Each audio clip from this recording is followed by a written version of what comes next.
Well, we are doing a bunch of things today, and one of them is celebrating the paths that we have taken in life, the things that we have done. So when we look at where we've been, the roads that we've taken, the ones that we haven't, the things that we've done, the people that we've met, we have the opportunity to harvest the good, to recognize all of the things that came about because of what we did do, where we did go, and who we did meet. So I decided that instead of talking on gratitude and trust, because we really did that last week, that we would just say, what did you do? And then we would say, let's laugh. It's all good. There's a poem by an ancient poet from the East. I don't know what his first name was. Bunan was the last name. Lived in the 1600s. Die while you're alive and be absolutely dead. And then do whatever you want. It's all good.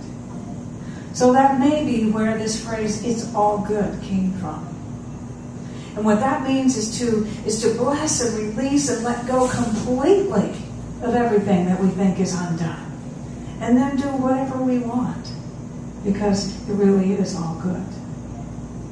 So looking at this idea of looking back and wondering,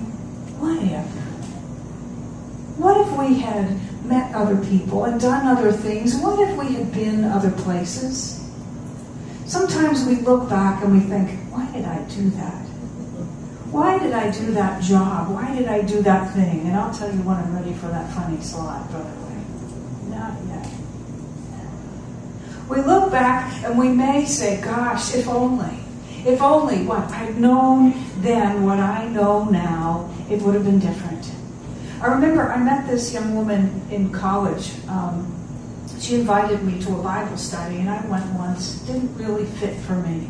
But one thing she told me, and maybe that was the reason that I met her, she said, there are no ifs in God's world.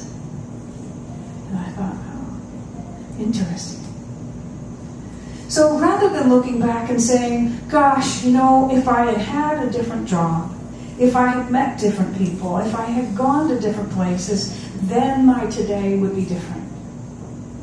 We know, we've all heard at this point, that that's really not the best way that we can look back.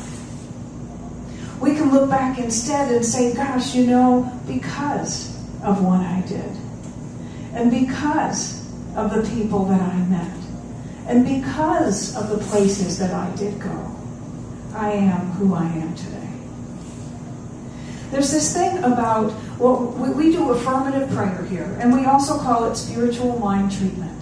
And it is this deliberate activity using the creative process to intend and cooperate with an outcome that we can't see yet.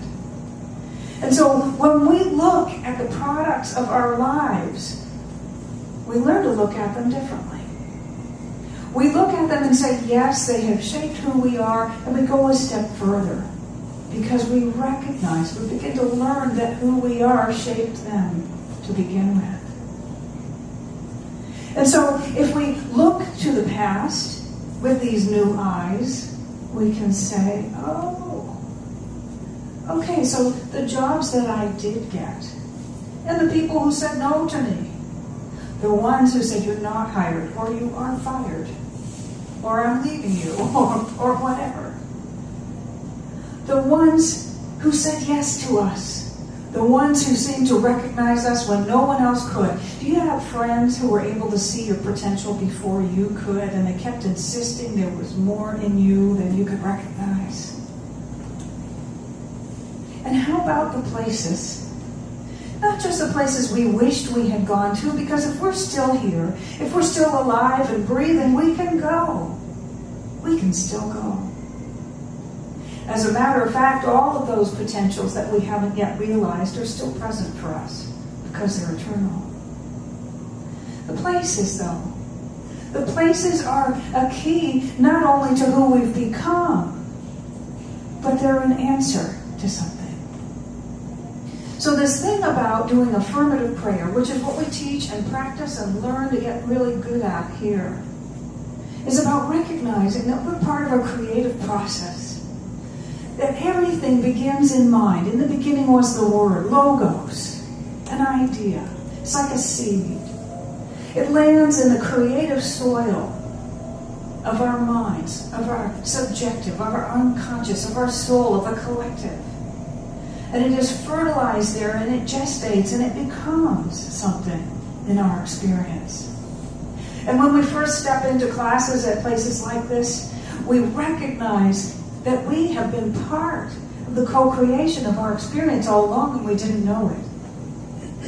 Which is both a happy surprise and sometimes a little bit of a frustrating one. And that's when we think, oh gosh, if I had known this before.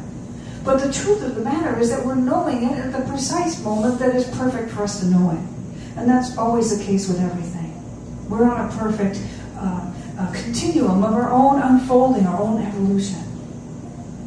So what happens when we ask for something deliberately? If we jump up to this idea that we know there's a connection between what we think and what we feel and what begins to unfold and does show up in our lives, when we do that, things come up. Opportunities, people, places, invitations, all kinds of things. And there's this wonderful thing where we think, oh, this is it. We think we recognize it. We think we know what it is. It could be the job that we're so sure is going to complete us. It could be the relationship with that person that we're so sure is just going to make our lives so perfect. It could be a place that we believe will be the answer to our fulfillment if we were there. And I'm smiling because this is sort of like this ongoing cosmic joke. Because the universe says, you are my beloved in whom I am well pleased, and if that is what you desire, then here you go. There's no reasoning about it. It's an automatic response and a gift. And we get the job, we get the person, we get the place. And what happens is we discover that maybe they were really a step along the way to something even greater. Or we don't. And we still realize not getting the job, not getting the person, not getting to go to that place was, in hindsight, the best gift ever. I don't know about you, but I know I've got some of those. So I'm going to share a little something. Rick's going to show you a picture. So in the top left-hand corner, if she looks familiar, that's my mother. I learned when I was a teenager, she said, we almost didn't have you. But guess what? I insisted on being, and here I am. No permission, no decision required. It's already done.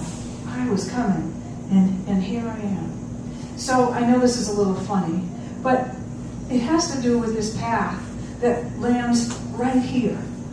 Right here. I took a sabbatical from ministry, and I was driving 700 miles a week back and forth to Fort Lauderdale, living in Jupiter and working in Fort Lauderdale. And I was pretty cranky because I'm like, okay, this is not very fulfilling, commuting 700 and some odd miles a week. I like the ministry better. I don't want this desk job in Fort Lauderdale. And I was talking to people who owned yachts, and I had worked on them a lot. So I got this idea that I wanted my radical sabbatical to be about working with a team in an excellent way, doing something that I'm really good at, very adventurous, and I get paid well. And so my deal with myself was I could sing along with Daniel Nahmod and other happy people, or I could do my affirmative prayer. For that hour and 15 minutes each way, 5 days a week, I was no longer allowed to listen to the news or gripe. Because if you gripe for an hour and 15 minutes twice a day, you know what you get. So what happened almost instantly is the phone rang. And I had a date to go visit an old friend who'd moved to Fort Myers from Fort Lauderdale. So I went to see her. My phone rang, and it was a captain I used to work for, and he said, we live in Fort Myers. We're building a new boat, and we're going to need a stewardess. Boom, boom, boom. So I ended up getting the job, giving my notice, going to this training. I went to Wisconsin. Gee, if I hadn't gone there, two things would have happened. I wouldn't have gotten my lovely bike, bought my bike there. And I wouldn't have been so clear that I wanted to meet my Sides of Mind music man. And by the way, I got so sure that although this is so much fun and so adventurous, what I really wanted was the ministry. So I'd go to centers all over the country and sit in the back seat and go, so that was my journey. But each of these things prepared me. I just had to share this. This is funny. When I was a kid, I wanted to be a firefighter. Well, for 3 days, I got to be one. And no, I don't want to use that skill. I don't want to learn the relevance of that anymore. But what happened was, in all of these, in my yearnings and longings, two things happened. I ended up in Fort Myers, where I met Rick, where I got back into the ministry, where I went on this wild journey to a pulpit in British Columbia and two in Washington, back to St. Augustine and down to here. And it was like the incredible journey. And what also happened is with all of this stuff, I'd say, no, I can't. Then somebody would say, yes, you can, and by the way, you have to. So there were elements of these things that I thought were not relevant that caused me to grow and helped me to be the person that I needed to be in order to do all that. Okay, you can get rid of it now. So what happens is, every person we meet, every job we do, every strange skill we pick up that we think is irrelevant, turns out to be a part of our puzzle later. When we did that journey, when Rick and I then embarked on that journey together, we knew what we wanted. It's right what we're doing right here. And we kept thinking, it must be there. It must be there. Oh, surely it's there. And there were these big dramatic experiences of, no, it's not here, but here's another piece that you need to get on your sacred journey that will mean something later. And it just kept happening and happening and happening until we arrived here. And we all met each other and recognized that something purposeful is happening right here, right on time. Not something that would have been better if it had happened sooner, or would be any better if it happened later. Not at all. Perfect and right on time. So what I know is that there are parts of your life path that have those qualities too. I'm sure of it, because it's a universal truth. We're doing this class with Mary Morrissey on DVD, and every Sunday afternoon you'll see a whole bunch more people arrive. We sit down and we watch Mary Morrissey give a message, and then we talk about our wins and we look at our workbooks, and we're halfway through a 10-week process, a 10-week experiment in this kind of journey. And what she talks about in this week's lesson has to do with 3 types of gratitude. One of them is historic gratitude, which we've been talking about. And that's that hindsight that's 20/20. That's that bit that says, you may not get this now, but you will absolutely thank him or her or it later, because it's actually part of your fulfillment. It may look like something entirely different, but it is absolutely part of your fulfillment. And then there's present-day gratitude. And it's more than that platitude, it's more than that advice or that we should make a list or say thank you or anything like that. It's that the quality of gratitude is amplifying and multiplying.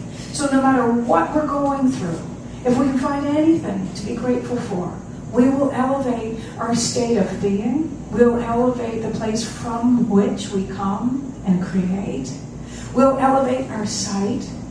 We'll be able to see different things if we find even one thing to be grateful for. Eckhart Tolle talks about practicing acceptance when he has to change a tire on a cold, rainy night, which you know is in the Pacific Northwest.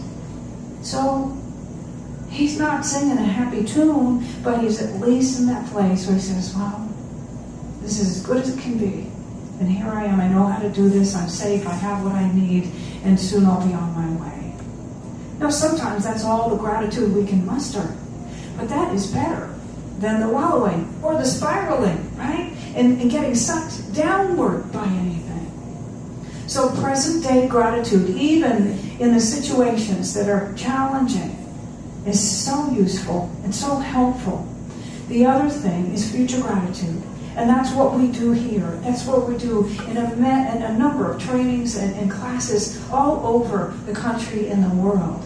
We have this ancient philosophy, this new thought that says, and the quantum physics to back it up, that says whatever we look for, believing, we will experience, we will attract, we will find, because we become equal to it. So some people who don't understand this yet may think you're awfully foolish to believe in something you can't see yet. However, we know when we read both historic record and we read other tales and philosophies, and like I said, even the quantum science, that is what we must do, is to believe in that thing that we cannot yet see. So we're grateful for it in advance of its appearance. There's a really neat thing about this. It's called resonance. When we get in that state where we feel as happy as we would feel if this thing were already done, we're an energetic match for it. We're a vibratory match. We have a mental equivalent already circulating in our minds, or we wouldn't even be able to have that feeling. And we have created a place for it. We've made room for it. In our thinking, in our feeling, in our believing, in our lives, we've made room for it. So actually it's very, very sensible and not foolish, or else the fool is very sensible, to believe in the things that we can't yet see. They call that optimism. They call that faith. They call that trust. They call that belief. They call that powerful. So we have our historic gratitude, which allows us to look at where we've been in a way that we can harvest the very best from it, even if there's something there we hadn't noticed before. Say, if we were to go home and do that this afternoon. We have our present gratitude. Maybe there are a few things about today that are just the way you'd hope they'd be. And maybe there are a few that aren't. Find something to be grateful for.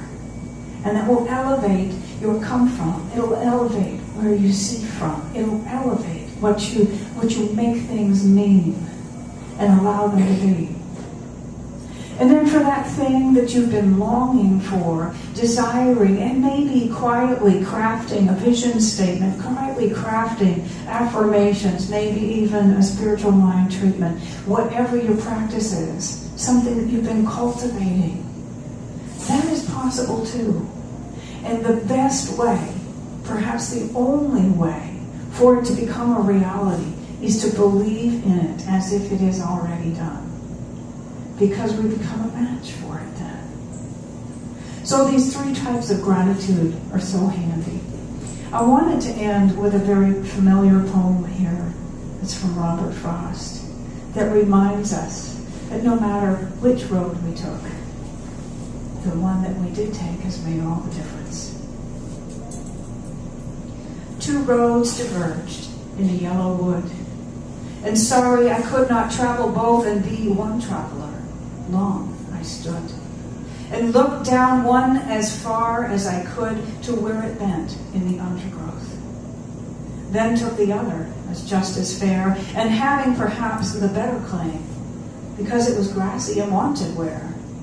Though, as for that, the passing there had worn them really about the same. And both that morning equally lay in leaves no step had trodden black.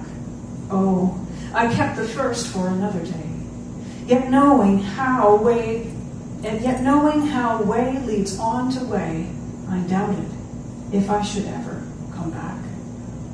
I shall be telling this with a sigh, somewhere ages and ages hence. Two roads diverged in a wood, and I took the one less traveled by, and that has made all the difference. So we're just going to close this with a prayer, and I invite you to remember those familiar words, and to remember that wherever you are on your path, the choices you have made are the right ones. And the choices you have yet to make are guided by that intelligence that is within you. So as we close our eyes, we affirm together. There is one all-knowing mind, one all-loving heart, one ever-perfect substance, one eternal life. And it has made each and every one of us out of itself, in its own image and likeness. It is inevitable. This intelligence, this love, this perfection, this life.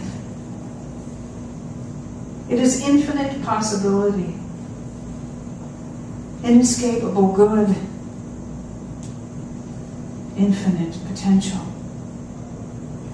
And each of us has within us the key, the capacity, the choice to activate this potential, this possibility, and to bring forth anything and everything with our word, in faith, believing. And so I know that we know precisely who and what and where is perfect for us in every moment, because we were built that way. And I know that we live in a responsive universe that is ever ready to fulfill every dream and wish before it is even articulated. And so in gratitude for this, and all of the beautiful ways that our fulfillment shows up in perfect time, in perfect measure, in perfect ways, I give thanks. I know it is good. And together as we open our eyes, we say, and so it is.